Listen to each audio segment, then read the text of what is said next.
Magandang araw, mga kaili-ili. Kamusta kayong lahat? Tawagin niyo na lang akong Rigor. Hanap buhay ko ang pag-uuling sa bundok kasama sina tatay at nanay. Hindi ako nakapag-aral dahil noong panahon namin ay hindi pa talaga priority ng aming mga magulang na pag-aralin kami. Ang mahalaga sa kanila ay may maihain kaming pagkain sa mesa. Kadalasan kasi, 1 o 2 beses na lang kaming kumakain sa isang araw. Isa pa, sa lugar namin, espesyal ng isang latang sardinas. Madalas, puro gulay ang ulam o di kaya naman ay mga palakang bukid na pwede naming ihawin o gawing adobo. Masarap nga rin kung ipiprito. Nang hapong iyon ay nagkayayaan kaming manghuli ng palakang bukid. Ngunit bago iyon ay nagbungkal muna kami ng lupa malapit sa daluyan ng tubig mula sa lababo namin sa likod ng bahay. Mas marami kasing bulate doon. Halos kalahating oras din kaming nanguhuli ng bulate, kaya medyo madilim-dilim na nang pumunta kami sa may palayan ni Mang Adong. Pinapayagan naman niya kaming manghuli ng palakang bukid doon at bilang pasasalamat ay inaabutan din namin si Mang Adong ng parte na nahuli namin. Binaybay namin ang masukal na daanan papunta sa palayan. Dala ang sulong sisindihan na lang namin kapag tuluyan ng dumilim. Hinanda namin ang mga pain at inilagay sa pamingwit na dala namin para simulan na ang panghuhuli. Wala pang 1 minuto ay gumalaw na yung hawak ko pamingwit. Hudyat na mayroon ng kumagat sa pain. Nagsunod-sunod na ang huli namin ni Teban hanggang sa halos mapuno na yung dala naming lambat. Madilim na din talaga noon na magpasya na kaming umuwi. Ngunit bago kami umalis ay dumaan muna kami sa bahay ni Mang Adong at nag-iwan ng ilang pirasong palakang bukid. Paalis na sana kami nang biglang magsalita si Mang Adong. Sa susunod, huwag na kayong magpapagabi. Nagtataka naman kaming napatingin kay Mang Adong. Napakaseryoso nito ng mga oras na iyon. Likas kasing mapagbiro at masayahin ng matanda, kaya nanibago kami sa bigla niyang inasta. Bakit ho, Mang Adong? Hindi ko na napigilang tanong. Inaswang ang mga alaga kong manok nitong nakaraang gabi lang. Hinala ko ay nandito lang sa paligid ang aswang na iyon at tiyak na naghahanap ng mabibiktima. Dahil sa sinabi ni Mang Adong ay halos takbuhin na namin ang masukal na daanan pauwi, at bago kami sumapit sa bahay ay dadaanan muna namin yung manggahan. At pagsapit namin doon ay may nakasalubong kaming 2 matanda. Yung babae ay napakahaba ng buhok na namumuti na dahil sa katandaan, at yung lalaki naman ay may malaking pilat sa muka at ang markang iyon ay parang tinaga. Napahinto kami ni Teban nang huminto rin yung 2 matanda. Nakatitig ang mga ito sa amin gamit ang nanlilisik na mga mata. Kaagad na pumasok sa isip ko ang sinabi ni Mang Adong. Kinalabit ko si Teban na noon ay halos manigas na sa kinatatayuan. Ang matalim na tingin ng dalawa ay sinabayan ng kakaibang ngisi. Iyon bang parang silang nakakita ng pagkain na wala ng ibang makakaagaw pa sa kanila. Nagkatinginan kami noon ni Teban at lihim na nagsinyasan para tumakbo. Halos maihina ako sa takot ng mga oras na iyon dahil ang mga nasa harapan namin ay walang dudang mga aswang. Ngunit pagkaharap namin ay bigla na lang nawala yung 2 matanda. Akala namin ay guni-guni lang namin iyon. Ngunit ilang sandali pa ay lumitaw mula sa dilim ang 2 malaking pusa na may namumulang mga mata, makapalang balahibo ng mga ito at mahahaba ang mga kuko.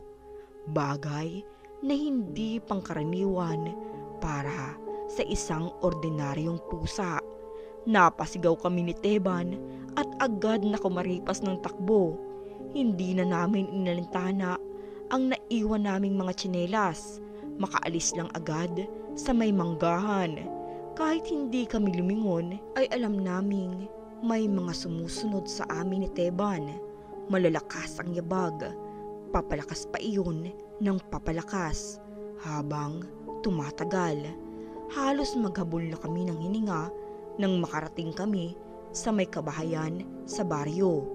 Maliwanag na sa parting iyon at may mga tao ring nakatambay pa sa labas ng bahay. Lahat sila ay napatingin sa amin ni Teban. Lupaypay kaming bumagsak sa lupa at nabitawan ang mga huling palaka. Hindi na namin inilintana ang pagkawala ng mga iyon. Ang tanging nasa isip na lang namin ni Teban ay nakaligtas kami mula sa mga humahabol sa amin. Agad na lumapit sa amin si Mang Baste at tinanong kung kanino raw po sa iyong mga humahabol sa amin. Mukha raw kasing hindi pangkaraniwan.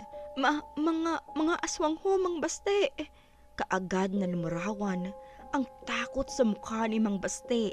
Ni hindi man lang ito nagduda sa sinabi namin. Nakarating din daw kasi sa kanila ang balitang may gumagala na namang aswang sa aming baryo. Pinapasok nito ang mga batang naglalaro pa sa labas at binalaan na rin ang iba pang kapitbahay para mabantayan ang mga alaga. Kami naman ni Teban ay nagkahiwalay na rin matapos magtungo sa kanya-kanyang uuwian. Mula nang mangyari iyon sa amin ay hindi na kami muli pang nanghuli ng palakang bukid tuwing gabi. Ilang araw matapos iyon ay napag-utusan naman ako ni Tiyo Mulong na maghatid ng uling sa bahay ni na Onyok. Si Onyok ay yung batang may sakit sa pag-iisip na paghala-gala doon sa baryo. Alas 5 na ng hapon nang umalis ako sa bahay ni Tiyo Mulong. Maglalakad lang ako papunta sa bahay ni na Onyok dahil wala naman akong ibang sasakyan. Hindi ko naman magawang tanggihan si Tiyo Mulong dahil malaki ang utang na loob namin sa kanya, lalo na noong nagkasakit si tatay. May kabigatan din ang isang sakong uling na buhat-buhat ko. Magagandang klase kasi ng kahoy iyong inuuling ni Tiyo Mulong. Hindi tulad ng iba na madaling maabo. Pagdating ko sa bahay ni na Onyok, ay tumawag ako sa labas ng bahay nilang nababakuran ng pinagtagpi-tagping makalawang na yero. Nakailang tawag na ako doon pero wala talagang sumasagot. Ilang sandali pa ay lumabas ang batang si Onyok at tatawa-tawang lumapit sa akin habang nakasubo sa bibig ang kaliwang kamay. Kahit hindi naman ako nito nauunawaan ay nagpaalam pa rin akong papasok sa kanilang bakuran para dalhin yung uling kahit doon lang sa gilid ng bahay nilang nabububungan. Kakalapag ko lang ng uling sa gilid ng pinto nang bigla na lang itong bumukas para akong itinulos sa aking kinatatayuan nang makilala ang lalaking lumabas mula sa bahay ni na Onyok. Ang matandang iyon, ito mismo yung kasama ng matandang babaeng humarang sa amin ni Teban at bigla na lang nag-anyong pusa. Napatras ako ng matauhan at saka kumaripas ng takbo papalayo. Hindi ako lumingon at diretso lang ang takbo ko hanggang makauwi. Nagulat pa si Tiyo Mulong nang makita akong humahangos na dumating sa bahay. Sa putla ko kasi noon ay daig ko pa raw ang nakakita ng multo.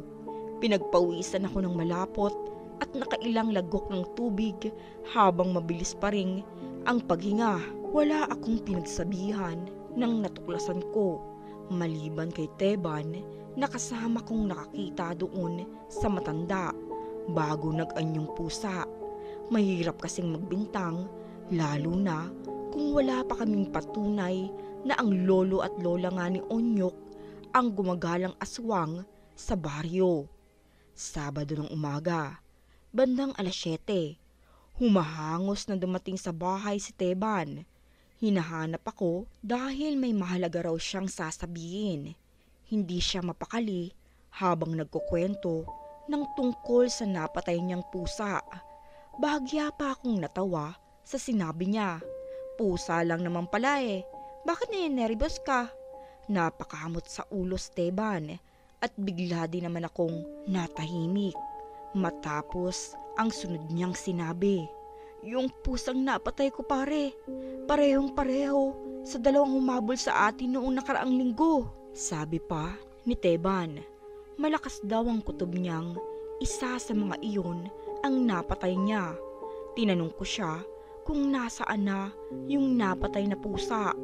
Ang sabi naman ni Teban ay nailibing na niya kaninang madaling araw sa may sagingan.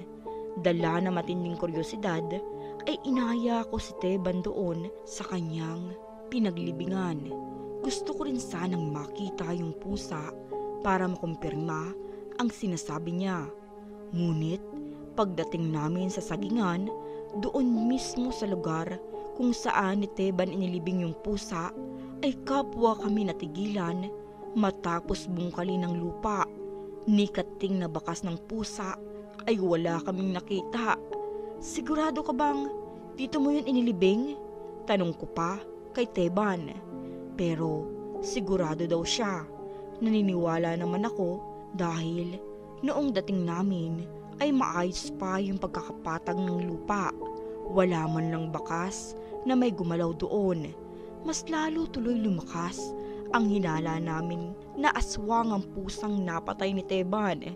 Makalipas ang 2 araw, habang nagkakape kami ni Teban sa harapan ng bahay namin, ay bigla na lang uminto yung matandang may saklob na itim na tela sa ulo. At nang unti-unti itong marap sa amin, ay muntik ko nang maibuga yung hinihigop kong kape. Ang matandang iyon ay walang iba kundi ang lola ni Onyok. Galit na galit itong nakatingin kay Teban at saka nagsalita. Pagbabayaran mo ang ginawa mo sa asawa ko, sabi ng matanda sa mabagsik na boses. Yung boses nito ay magaspang at parang nagmumula pa sa ilalim ng lupa. Bago pa muling makapagsalita si Teban, ay bigla na lang nawala sa paningin namin yung matanda. Dahil sa banta nito, ay napilitan kaming humingi ng tulong sa isang albularyo, si Amang Kadyo. May mga ibinigay itong pangontra at pampalaya sa aswang. May itinuturo din itong maikling dasal kay Teban na kailangang bigkasin sakaling lapitan siya ng aswang. Tiyak daw na maiinitan ng aswang at makakaramdam ng matinding panghihina kapag nagawa ni Teban ang lahat ng sinabi ni Amang Kadyo. Iba ang pakiramdam namin ni Teban habang nakikiramdam sa loob ng bahay. Nagpasya kasi siyang makitulog muna sa amin dahil mag-isa lang siya sa kanila, gayong kaalis lang ng mga magulang niya para magbakasyon sa Jensan. At nagkataon din namang wala rin akong kasama sa bahay ng gabing iyon dahil dumalo sa binyagan sina nanay at tatay. Tiyak na uumagahin na sila ng uwi, lalo na't may inuman nga doon sa pinuntahan nila. Kakaiba ang katahimikan sa labas ng bahay. Iyon bang parang kahit kuliglig ay matatakot na mag-ingay. Ilang sandali pa ay nakarinig kami ng mga yabag na paikot-ikot lang sa labas.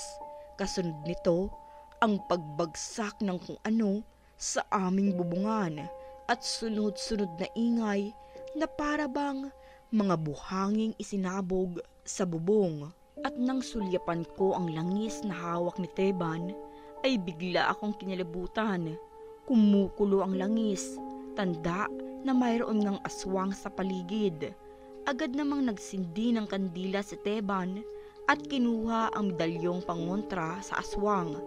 Saka siya lumabas ng bahay at nagdalawang isip pa ako noon kung susundan nga si Teban o mananatili na lang sa loob para sa aking kaligtasan. Ngunit bukod sa damay na ako sa sitwasyong iyon, ay hindi ko rin maatim na mapahamak si Teban na itinuring ko na rin parang tunay na kapatid. Kumuha ako ng itak at binitbit ang garapon ng asin. Isinabog ko ito sa palibot namin ni Teban at mula nga doon sa aming bubungan ay tumalon ang isang malaki at napakaitim na pusa. Sinabuyan ko ito ng asin. Malakas itong umangil at mukhang handa na talaga kaming salakayin. Sinimulan na ni Teban ang pag-usal ng dasal na turo ni Mang Kadyo. Ilang sandali pa ay bigla na lang naglakad pa atras yung pusa na tila takot na takot, at nang tapusin ni Teban ang dasal ay tuluyan nang nawala yung itim na pusa. At hanggang dito na lang po ang aking istorya. Maraming salamat sa inyong pakikinig.